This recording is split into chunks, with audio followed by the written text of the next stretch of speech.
US has authorized the transfer of billions of dollars worth of bombs and fighter jets to Israel in recent days. Two sources familiar with the effort say that's despite the growing concerns Washington has expressed about an anticipated Israeli military offensive in Rafah, where more than 1 million displaced Palestinians are sheltering. Some members of President Joe Biden's party are calling for him to cut US military aid. The new arms packages include more than 1,800 Mk-84 2,000-pound bombs and 500 Mk-82 500-pound bombs, said the sources, who on Friday confirmed a report in the Washington Post.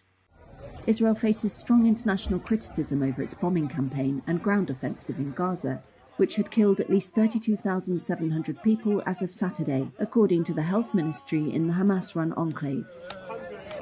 The decision on weapons follows a visit to Washington by Israeli Defense Minister Yoav Gallant this week, when he discussed Israel's weapons requirements with US counterparts. Washington gives $3.8 billion in annual military assistance to its longtime ally Israel, which is the leading recipient of US foreign aid.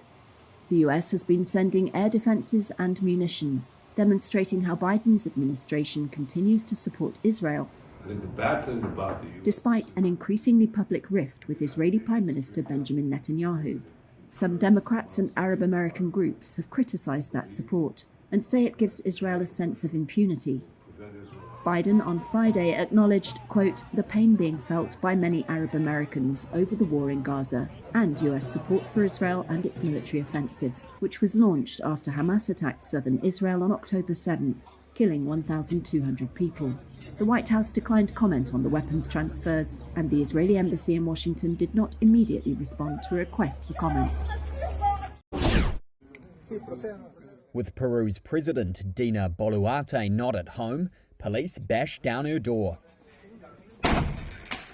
Prosecutors raided the residence late on Friday as part of inquiries into possible illicit enrichment and failure to declare ownership of luxury watches. Officials' interest was sparked 2 weeks ago after a media report that the president possessed several Rolex watches. The head of the High Complexity Crimes Directorate, Harvey Colchado, was hassled by reporters as he left the scene. When asked whether objects had been seized, he said results of the investigation would be revealed by the public ministry later. Peru's Prime Minister Gustavo Adrianzin on Saturday blasted the raid as disproportionate and unconstitutional.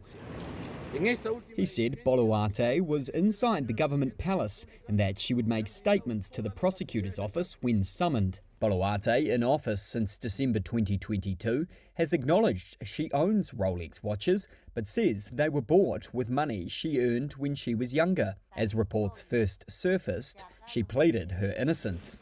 I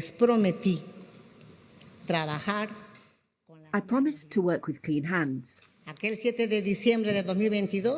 December 7th, 2022, I entered through the front door. And I will leave through the same door on July 28th, 2026, still with clean hands.